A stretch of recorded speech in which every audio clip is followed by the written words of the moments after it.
పెళ్ళి జరుగుతుంది compulsory. Okay, దాని తర్వాత కలిసి ఉంటారు, ప్రెగ్నెన్సీ వస్తుంది, ప్రెగ్నెన్సీలో డాక్టర్ దగ్గరికి వెళ్తాము, డెలివరీ అవుతాము, డెలివరీ అయిన తర్వాత బేబీని తీసుకుని ఇంటికి వెళ్తాము, బేబీకి మనం పాలిస్తాము, 2 సంవత్సరాలు 2.5 సంవత్సరాలు పాలిస్తాము, తర్వాత మళ్ళీ ప్రెగ్నెన్సీ వస్తుంది, మళ్ళీ ఇంకో డెలివరీ అవుతుంది. ఇంతే తెలుసు ఆడవాళ్ళకి. అవును. ఇప్పుడు నేను పెళ్లి చేసుకోవాలా, నా ఇష్టం, నేను చేసుకోను, ఇది చేసుకోను నా ఇష్టం, అదొకటి. సెకండ్ థింగ్, మ్యారేజ్ అయిన తర్వాత నేను కలిసి ఉండాలా, I have to have my space, నేను ఆలోచిస్తాను, నేను రెడీ అయినప్పుడే నేను కలిసి ఉంటాను. సెకండ్ థింగ్, నీ ఇష్టం, నీ పర్సనల్ స్పేస్. ప్రెగ్నెన్సీ, నా బాడీ డ్యామేజ్ అవ్వద్దు. ప్రెగ్నెన్సీ నాకు ఇష్టం ఉన్నప్పుడే నేను ప్రెగ్నెంట్ అవుతాను, లేకపోతే నాకు ప్రెగ్నెన్సీ నచ్చకపోతే you will have to give me space for that. నాకు నచ్చినప్పుడే నేను ప్రెగ్నెంట్ అవుతాను, లేకపోతే అవ్వను. అది నీ పర్సనల్ స్పేస్. ఓకే, అక్కడ వరకు నీ డిసిషన్స్, నీ ఎంపవర్మెంట్ నీది. ప్రెగ్నెన్సీ అయినప్పటి నుంచి లేబర్లో పెయిన్ ఉంటుంది కదా, అసలు లేబర్లో పెయిన్ ఉండేది ఒకరోజు 24 గంటలో 4 గంటలో నీకు తెలియని విషయము. నువ్వు ఎప్పటి నుంచో పెయిన్ని తీసుకొస్తున్నావు. ఇదా నీ చదువు చెప్పింది నీకు, ఇదా నీకు లోకం నేర్పించింది, ఇలా నువ్వు ఆలోచించాల్సింది. సో మనుషులు ఎలా ఆలోచిస్తారనే చూడండి. ఒక్క పూట ఉండే లేబర్కి ఎంత నెగటివ్ సిగ్నిఫికెన్స్ పెట్టారు. అసలు లేబర్ పెయిన్స్, నాకు వచ్చే లేబర్ పెయిన్స్ నాకు తెలుసు, అవేమి భరించడానంత ఏమి ఉండవు. You have to have patience. What will delivery teach you? It will teach you patience to endure for the lovely seeing visual of your child. Right. So నీకు labour pains వస్తే నిజంగా నువ్వు సంతోషపడాలి, అయ్యో నా బేబీ వచ్చేస్తుందని. అది అంతా పక్కన పడేసి ఆ పెయిన్నే ఫోకస్ చేస్తున్నారు. ఏ చదువు కూడా ఇది ఇవ్వలేదు, ఈ సమాజం ఇచ్చింది. ఈ సమాజము ఆడవాళ్ళకి ఆ భయం ఇచ్చింది. నీ బాడీ పాడవుతుంది, నీకు పెయిన్ ఉంటుంది, నువ్వు రికవరీ అవ్వవు, నీ బ్రెస్ట్ పాడవుతుంది, నువ్వు ఫీడింగ్ ఇవ్వడం అదొక పెద్ద nuisance, you will be tied up to the house. ఇవన్నీ నిజంగా చెప్తున్నాను కదా. ఇది మన ఎన్వైరన్మెంట్, మన కమ్యూనిటీ, మన ఎడ్యుకేషనల్ సిస్టమ్ అవేర్నెస్లో నుంచి నేర్చుకుంది ఇది ఆడవాళ్ళు. అసలు వాళ్ళు ఏం నేర్చుకోవాలి? ఎడ్యుకేషన్ ఏమి ఇవ్వాలి?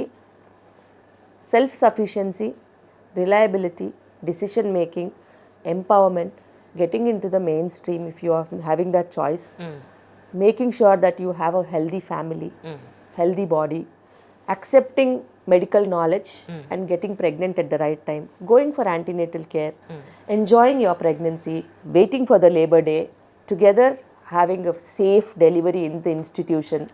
దాని తర్వాత concentrate on breast feeding. 6 months leave ఇచ్చారు, ఏ ఫర్మ్ అయినా కానీ ఎక్స్క్లూజివ్ బ్రెస్ట్ ఫీడింగ్ మీద నువ్వు శ్రద్ధ పెట్టాలి.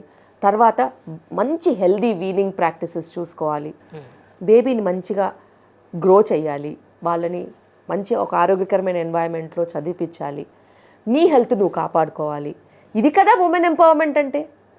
ఇది కదా నీకు ఎడ్యుకేషన్, నీకు సంస్కారం ఉంటే నువ్వు చేయాల్సింది. నిజానికి ఇక్కడ ఒక చిన్న పాయింట్ ఉంది మ్యామ్. డెలివరీ తర్వాత మీరన్నట్టు బాడీ ఎలా అయితే షేప్ అవుట్ అయిపోతుందో మళ్ళీ షేప్లోకి రావడానికి కొంత టైం పడుతుంది. దాని మీద ఉమెన్ చాలా కాన్సన్ట్రేట్ చేసి మంచి ఫుడ్ తిని ఎక్సర్సైజ్ చేస్తే 90% వాళ్ళు మళ్ళీ కొంత నార్మల్ అవుతారు.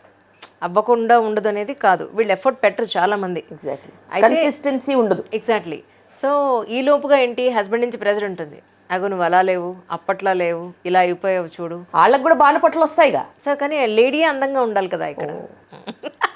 Very good. మన సొసైటీ అంటే అమ్మాయికి అందం, అబ్బాయికి అందం ఎందుకు? నేనైతే నారా ఓపీలో వచ్చిన మెన్ని కూడా బాడీ షేపింగ్ చేస్తాను ఫస్ట్ ఆ పొట్ట తగ్గించనేసి.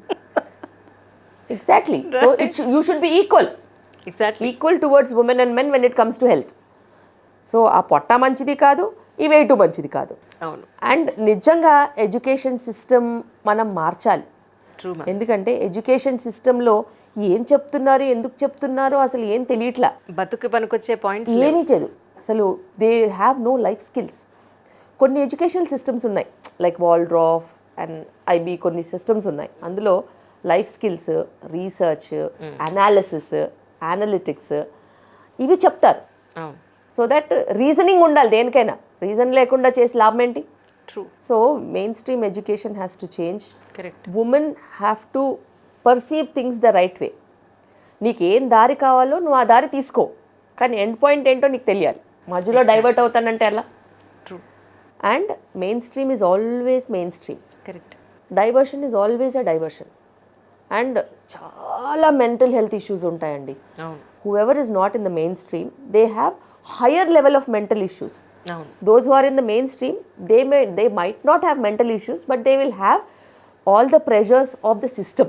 ఒక సిస్టంలో ఉన్న ప్రెషర్స్ ఉంటాయి కదా, ఈరోజు టైంకి ఫుడ్ రెడీ చేయాలి, ఇలా అన్నీ రెడీ పెట్టుకోవాలి, లేకపోతే నేను ఆఫీస్కి వెళ్ళాలి, లేట్ అయిపోతుంది, పండగ వస్తుంది, ఇది చేసుకోవాలి, అది చేసుకోవాలి, అది కొనుక్కోవాలి. ఇవి వేరు. అక్కడ ఉన్న లోన్లీనెస్, డిప్రెషన్, ఆ ప్రెషర్స్ వేరు. సో ఎవరికైనా చాయిస్ ఉంటుంది. నీ లైఫ్ని అద్భుతంగా చేసుకుంటావా, లేకపోతే బాధలు భరించుకుంటూనే వెళ్తావా, లేకపోతే బాడీని హింసిస్తావా, లేకపోతే ఆరోగ్యాన్నే ప్రధానంగా చూసుకుంటావా అనేది చాలా decision is there in their hands. And ఏదైనా కానీ నీ నోట్లోకి ఏం వెళ్తుంది అనేది ఆలోచించాలి. అది చాలా ఇంపార్టెంట్. ఒక పద్ధతి లేకుండా ఫుడ్ తిన్నా, ఎప్పుడు చూడు వేరే వాళ్ళ మీద పని వదిలేసేసేసి నువ్వు పని చేయకుండా ఉన్నా నీకు రావాల్సిన స్థూలకాయం తప్పదు, రావాల్సిన అనారోగ్యం తప్పదు. And pregnancy never never is responsible for your body. నేను 3 కన్నాను. నేను 20 సంవత్సరాల ముందు ఎలా ఉన్నాను, ఇప్పుడు కూడా అలాగే ఉన్నాను. పని చేసుకోవాలి, పనిలోనే మనం సుఖంగా ఉండాలి. Adequate food, adequate work. ఎప్పుడైనా బాడీ ఒకేలాగా ఉంటుంది. కరెక్ట్. ఏజింగ్ తప్పదు. Correct. Graceful ageing is very very important. ఏ ఏజ్లో ఉందో ఆ ఏజ్లోనే ఉంటుంది. అంతే అంతే.